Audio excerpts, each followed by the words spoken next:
नमस्कार मित्रांनो, मी उदय लाड पुन्हा एकदा स्वागत करतो आपल्या सर्वांचा आवडत्या YouTube चॅनल शेती मित्र वर व्हिडिओ पाहणाऱ्या प्रत्येक शेतकरी मित्राचे आणि कास्तकार बांधवाचे आजच्या व्हिडिओमध्ये मनापासून खूप खूप स्वागत। मित्रांनो, थंबनेल पाहितलं, टायटल वाचलं हो मित्रांनो, सामान्य कापूस उत्पादक कास्तकार बांधवांसाठी सर्वात महत्त्वाची अपडेट की आता इथून 15 जून पर्यंत देशांतर्गत बाजारामध्ये कापसाचे भाव 100% राहणार दबावातच। हो मित्रांनो, ही सध्याच्या कंडिशनची सर्वात महत्त्वाची अपडेट आहे की आता इथून 15 जून पर्यंत देशांतर्गत बाजारामध्ये कापसाचे भाव 100% राहणार दबावातच।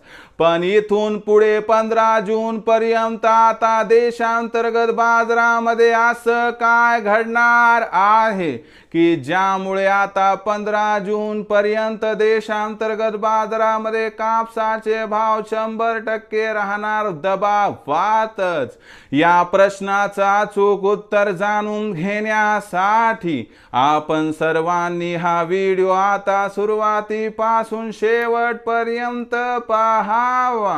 हा व्हिडिओ सुरुवातीपासून शेवटपर्यंत पाहत असताना जर आपल्याला मनापासून आवडला तर जरूर या व्हिडिओला या ठिकाणी एक लाईक करा। जास्तीत जास्त कास्तकार बांधवांपर्यंत हा व्हिडिओ पाठविण्यासाठी या व्हिडिओला या ठिकाणी जरूर शेअर करा। सबस्क्राइब करून जरूर नोटिफिकेशन बेलला ऑल करा, यामुळे येणारा प्रत्येक व्हिडिओ हा आपणास या ठिकाणी मिळत राहतो।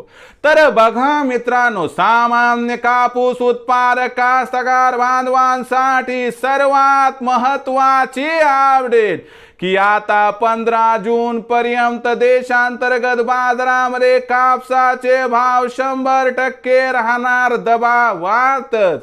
पण इथून 15 जून पर्यंत आता देशांतर्गत बाजारामध्ये असं काय घडणार आहे की ज्यामुळे इथून पुढे 15 जून पर्यंत आता देशांतर्गत बाजारामध्ये कापसाचे भाव 100% राहणार दबावातच।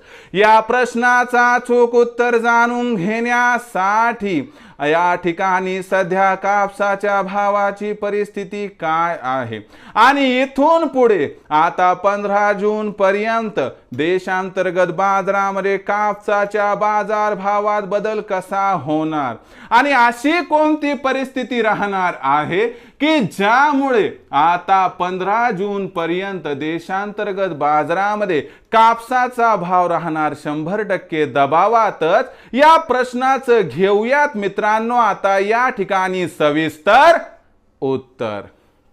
तर बघा मित्रांनो, सध्याच्या कंडिशनला बघितलं तर देशांतर्गत बाजारामध्ये कापसाची बाजारभाव पातळी ही 7100 ते 7600 च्या दरम्यान आहे।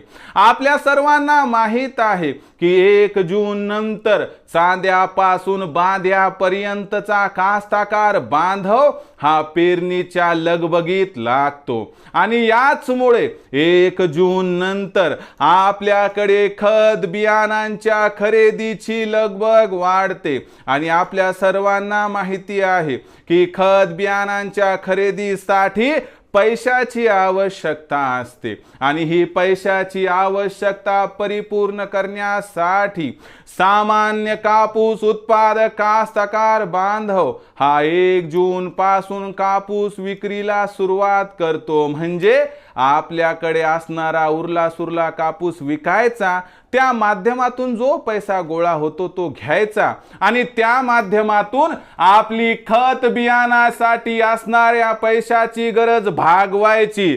पण यामुळे गरज तर भागते, पण दुसरीकडे 1 तारखेपासून 15 जून पर्यंत कापसाची विक्री वाढल्यामुळे कापसाच्या भावावर मात्र याचा दबाव निर्माण होताना दिसतो आणि यामुळे 1 ते 15 जून पर्यंत आता देशांतर्गत बाजारामध्ये 100% दबावात राहणार या ठिकाणी कापसाचा बाजार भाव। मग हा दबाव किती रुपयांचा असणार आहे तर लक्षात घ्या, सध्या भाव पातळी 7,100 ते 7,600च्या दरम्यान आहे. याच्यामध्ये कमीत कमी 100 रुपयांची घसरण होऊ शकते आणि भाव हा 15 जूनपर्यंत 7,000 ते 7,500च्या दरम्यान स्थिरावण्याची शक्यता आहे. जर याहीपेक्षा जास्त मंदी आली आणि भाव 7,000च्या खाली आला तर आश्चर्य वाटायला नको असं जाणकारांचं मत आहे. पण 15 जून नंतर मात्र कापसाची विक्री जशी जशी कमी होईल तसा तसा कापसाच्या भावाला आधार मिळेल आणि शिवाय जागतिक बाजारातील कापसाच्या भावातील तेजीचाही फायदा या ठिकाणी मिळेल, ज्यामुळे कापसाचा भाव हा 15 जून नंतर पुन्हा एकदा 200-300 सुधारून 7,200 ते 7,700 दरम्यान पोहोचण्याची शक्यता आहे. म्हणजे कापूस विक्रीचा विचार करत असाल तर माझा आपणास सल्ला आहे की 15 जून नंतर जर आपण कापसाची विक्री ही तेजीमध्ये केली तर आपला होईल फायदा. एवढंच विचार करून निर्णय घ्या आणि दबावात कापूस असताना विक्री करू नका. तर मित्रांनो, आजचा हा व्हिडिओ होता ज्यात आपण बघितलं की 15 जूनपर्यंत कापसाचा भाव दबावात का राहणार. आता भविष्यात देशांतर्गत बाजारामध्ये काय राहणार, कापसाची बाजारभाव पातळी याबद्दल अधिक माहिती जाणून घेण्यासाठी पाहत रहा आवडतं यूट्यूब चॅनल शेती मित्र. आवडला असणारा व्हिडिओ तात्काळ लाईक करा, सामान्य कास्तकार बांधवापर्यंत पाठवण्यासाठी शेअर करा, सबस्क्राईब करून जरूर नोटिफिकेशन बेलला ऑल करा. यामुळे येणारा प्रत्येक व्हिडिओ हा आपणास या ठिकाणी मिळत राहतो. तर मित्रांनो, अशाच एका नवीन व्हिडिओसह मी आपला मित्र उदयला आपल्या सर्वांच्या आवडत्या यूट्यूबच्या शेती मित्रावर मिळत राहील. तोपर्यंत माझ्या प्रत्येक शेतकरी मित्राचे आणि कास्तकार बांधवाचे आजच्या व्हिडिओमध्ये मनापासून खूप खूप आभार.